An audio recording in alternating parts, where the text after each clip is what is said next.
알론소의 레알이 이번 클럽 월드컵에서 첫 선을 보였잖아요. 물론 우승은 실패를 했습니다. 실패를 했지만 저는 개인적으로 알론소가 레알 마드리드를 앞으로 어떻게 만들어 나갈지 그거에 대한 가능성을 충분히 보여준 대회 내용이었다고 생각을 해요. 물론 다들 아시겠지만 준결승에서 파리한테 4대0 대패를 했죠, 레알이. 그날 경기 내용은 정말 실망스러운 게 맞았습니다. 파리한테 그야말로 압도를 당했고요. 그 레알이 이렇게까지 무너질 수가 있냐 싶을 정도로 끔찍한 경기 내용이었는데, 다만 대회 전반적으로 봤을 때, 그리고 알론소 체제가 시작된 지 얼마 되지 않았다는 걸 감안했을 때는 전반적으로 좋은 내용들이 많았다고 생각을 합니다. 제가 개인적으로 그렇게 생각하는 이유는 뭐 대회 성적, 경기 결과 이런 것도 물론 중요하지만은 그거 이상으로 레알의 시스템적인 축구가 입혀지고 있다는 부분, 이게 큰 것 같아요. 단순히 뭐 선수 하나하나의 개인 기량, 잘하는 선수한테 자유도를 주면서 너가 알아서 해, 이런 느낌이 아니라 감독이 가지고 있는 확실한 아이디어, 철학을 바탕으로 해서 우리가 어떻게 게임을 이길 것인가, 어떻게 주도권을 가지고 경기를 지배할 것인가, 이런 명확한 컨셉이 있었다는 거죠. 그리고 우리는 이걸 시스템 축구라고 부릅니다. 물론 이제 알론소 체제의 첫 시험대였기 때문에 여러 가지 실험을 했어요, 알론소가. 뭐 백포 시스템을 쓴 경기도 있었고 백스리를 쓴 경기도 있었는데, 저는 그 중에서 백스리를 쓴 경기가 굉장히 매력적이었다고 생각해요. 그 백스리 중에서도 3-4-1-2 시스템이었죠.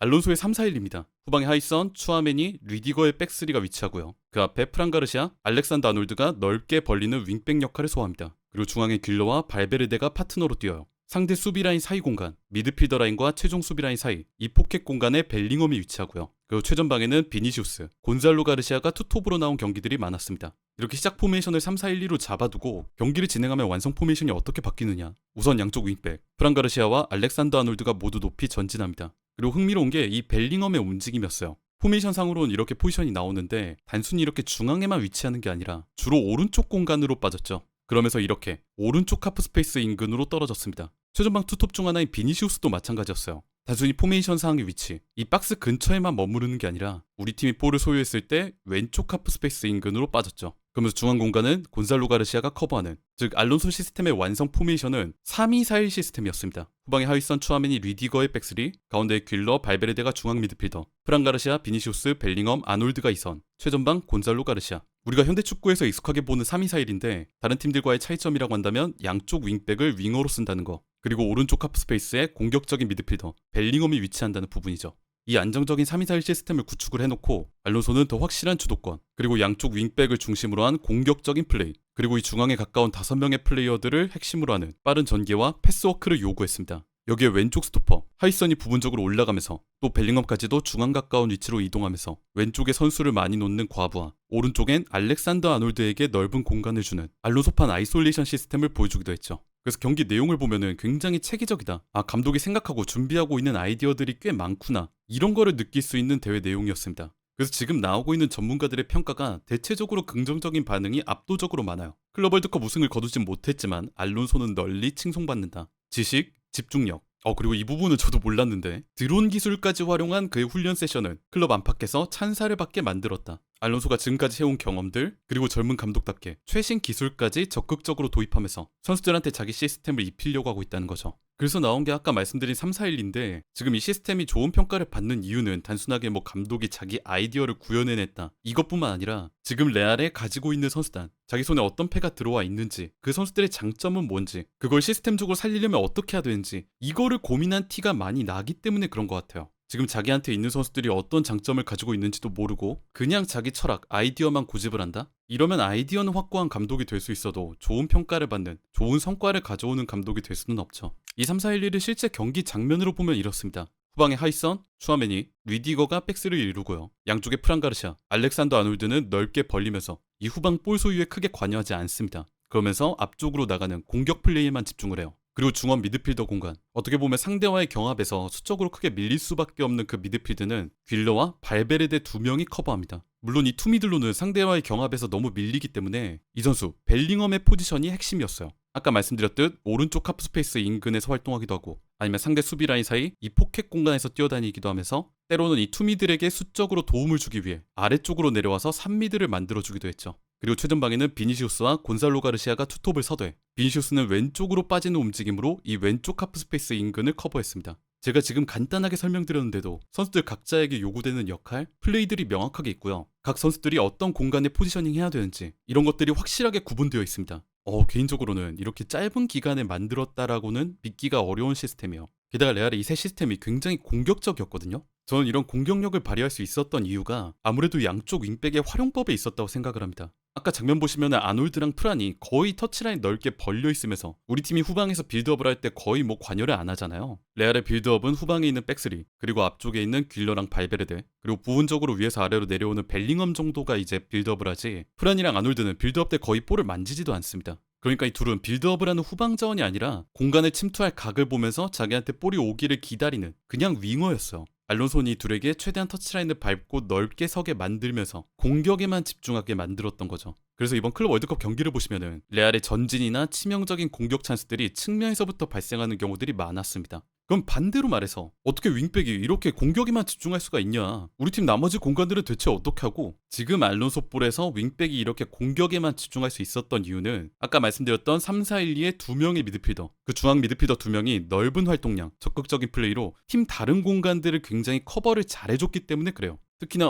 발베르데 얘기를 안 할 수가 없는데 기본적으로 많이 뛰어다니면서 팀 중앙 미드필드 공간 이거를 커버하는 건 당연히 깔고 가고요. 심지어 때론 아놀드가 공격에만 집중할 수 있게끔 오른쪽 윙백 자리로 본인이 내려와서 그 공간을 커버하기도 했습니다. 진짜 그 활동 공간을 보시면 말이 안 되는데 발베르데니까 할 수 있는 플레이다. 발베르데가 잘 뛰어준다는 건 사실 이젠 너무 당연한 사실이기는 해요. 근데 다만 우리가 익숙함에 속아서 소중함을 잊으면 안 된다는 얘기를 하고 싶은 거죠. 이 자료를 좀 보시죠. 24-25 시즌 전 세계 모든 선수들 중 출전 시간 1위, 무려 6,116분. 2위 맨체스터 유나이티드의 브루노 페르난데스보다도 무려 400분을 더 뛴 선수가 페데리코 발베르데였습니다. 야, 이게 브루노 페르난데스도 진짜 많이 뛰었거든요. 진짜 매 경기 쉬는 시간 없이 미친 듯이 뛰었는데 그 브루노 페르난데스보다 조금도 아니고 400분이라는 큰 격차. 그 시간을 소화를 했다, 발베르데가. 그래서 지난 시즌도 그렇고 이번 시즌도 레알이 참 감사해야 되는 선수다. 여러모로 그렇게 생각을 할 수밖에 없지 않을까. 와, 진짜 이게 6,116분은. 그리고 또 하나 꼭 얘기하고 싶은 선수가 개인적으로는 아르다 귓러입니다. 저는 이번 클럽 월드컵에서 귓러가 자신의 새로운 가능성, 그리고 알론소의 새 시대에서 자기가 할 수 있는 또 역할을 보여줬다고 생각을 해요. 알론소 본인도 이걸 알고 있어서 굉장히 또 의미심장한 말을 했죠. 이제 아르다의 성장과 발전에 투자할 때다. 알론소는 귓러를 중앙 미드필더로 쓰고 있습니다. 아까 말씀드린 3-4-1-2의 투미들, 발베르데의 파트너로 세팅을 해놨고요. 근데 발베르데랑 귓러가 이 두 명이 각각 요구받은 역할이 달라요. 우선 발베르데는 높은 활동량으로 미드필드를 장악하는, 그리고 또 다른 동료들의 빈 공간을 채워주는, 어떻게 보면 선수 본인이 좀 힘든 역할을 맡고요. 그리고 귓러는 좋은 플레이메이킹 능력으로 팀의 전진 방향을 정하는 역할을 맡습니다. 우리가 소위 표현하기를 팀의 방향타 역할이죠.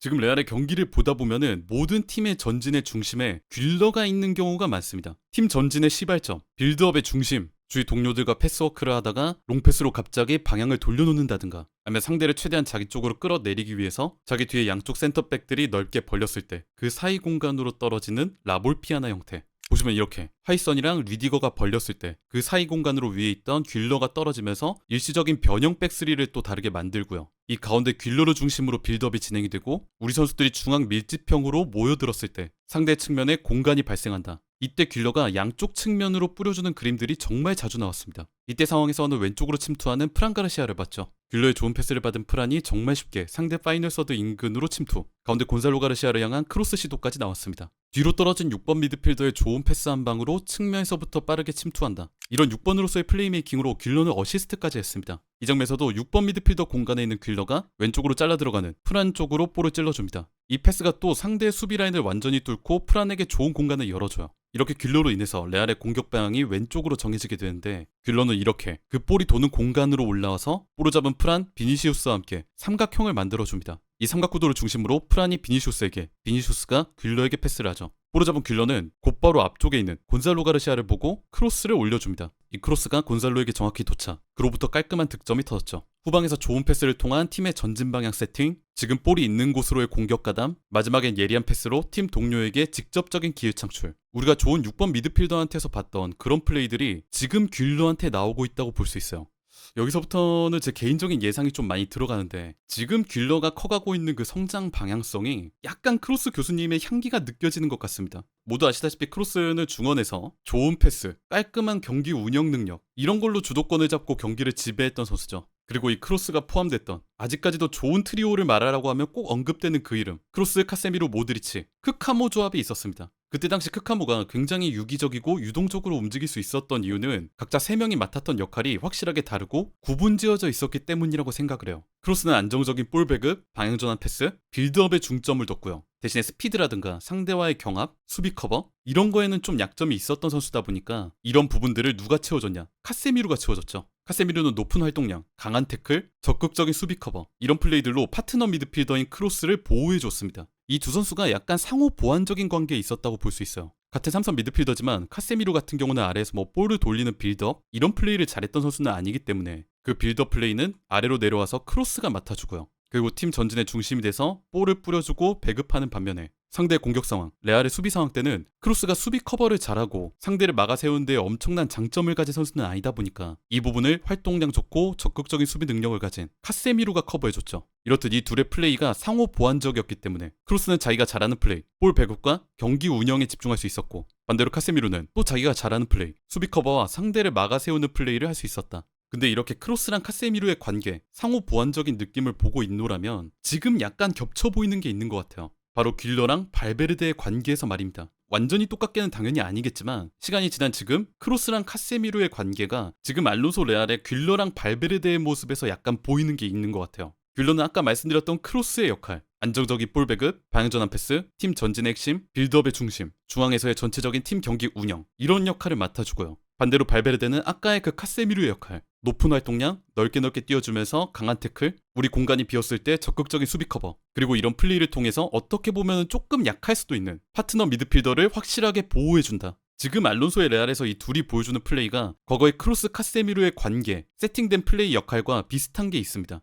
그래서 물론 이제 몇 경기 안 지났고 클럽 월드컵을 치렀을 뿐이지만 알론소가 혹시 장기적으로 귓러를 크로스의 방향성, 크로스랑 닮게 키우려고 하는 건가? 라는 생각이 들 수도 있죠. 일단 그 성장 방향성에 대해서 귓러는 만족을 하고 있는 것 같아요. 감독님은 우리가 경기 주도권을 더 많이 쥐도록 하려고 노력하시는데 이건 저에게도 좋은 일입니다. 안첼로티 감독님 때보다 저는 더 행복합니다. 왜냐하면 중앙에서 뛰고 있기 때문이에요. 그러면서 지금 자기가 클럽 월드컵에서 보여줬던 역할에 대해서 만족하고 있다는 표현을 했습니다. 여태 커리어 동안 알론소가 보여준 플레이의 핵심은 역시나 강력한 주도권, 그러면서 볼을 질질 끌면서 소유만을 위한 소유를 하는 게 아니라 전진할 때는 확실하고 빠르게 전진하는 그런 명확한 전개가 핵심이잖아요. 그러면서 감독 본인도 많이 강조를 하는 탄탄한 미드필더 조합이 굉장히 중요한 시스템인데 지금 클럽 월드컵에서 실험하고 있는 거를 보니 어쩌면 귓러 발베르데 조합이 이번 시즌 레알의 핵심이 될 수도 있겠다 이런 생각이 듭니다. 하지만 약간의 변수는 있을 것 같아요. 얼마 전에 예전부터 좀 예견됐던 그 수술, 벨링엄의 어깨 수술이 완료가 됐죠. 그러면서 공식 홈페이지에 나온 얘기가 2-3개월 정도 결장이 예정된다. 이렇게 레알이 밝혔는데 그러면은 귓러가 위로 올라가서 플레이할 수도 있겠죠. 즉 벨링엄이 클럽 월드컵에서 소화했던 그 롤, 위쪽 공간에서 움직이면서 오른쪽 하프 스페이스로 빠지는 플레이, 상대 수비 라인 사이 포켓 공간에서 이리저리 왔다 갔다 하면서 상대의 빈틈을 포착하고 때로는 동료에게 기회를 만들어주는 미드필더, 즉 벨링엄의 역할을 소화하기 위해서 위로 올라갈 가능성도 있습니다. 이런 경우에는 물론 지금까지 말씀드렸던 크로스와 비슷한 그 플레이는 못하게 되겠죠. 왜냐면 발베르데랑 중심이 되는 중앙이 아니라 좀 더 위에서 활동해야 되기 때문에. 물론 아직 확정된 상황은 아닙니다. 꼭 귓러를 위로 안 올렸을 수도 있고요. 지난 경기들처럼 발베르데랑 그냥 중앙 미드필더 2명을 놓을 수도 있고 그 대신에 벨링엄 자리에 다른 선수를 놓으면서 귓러를 중앙 포지션에 그대로 놔둘 수도 있겠죠. 벨링엄의 이탈 같은 경우는 이미 예전부터 예견된 상황이었기 때문에 이걸 미리 알고 있었던 알론소가 어떻게 대처를 할지 그 부분을 우리가 귓러를 통해서 살펴볼 수 있겠다 이렇게 생각을 합니다. 그래서 벨링엄 대신에 올려 쓰든 아니면 지금처럼 발베르데랑 파트너로 중앙에서 묶여서 움직이든 이 둘 중 어쨌든 간에 귓러는 알론소 체제에서 더욱 중요하게 기용될 가능성이 높다고 생각해요. 우리의 기억 속에 정말 강렬하게 남아있는 그 크카모 그리고 레알 팬분들이 정말 기다리고 있는 크로스의 후계자, 그게 귓러가 될 수 있을 것인가? 알론소는 귓러를 그렇게 키우려고 하는 건가? 그리고 그 귓러가 중심이 돼서 새로운 미드필더 조합을 만들어낼 수 있을 것인가? 우리가 새로운 알론소의 레알에서 이런 부분을 또 주목해서 보면 좋을 것 같습니다.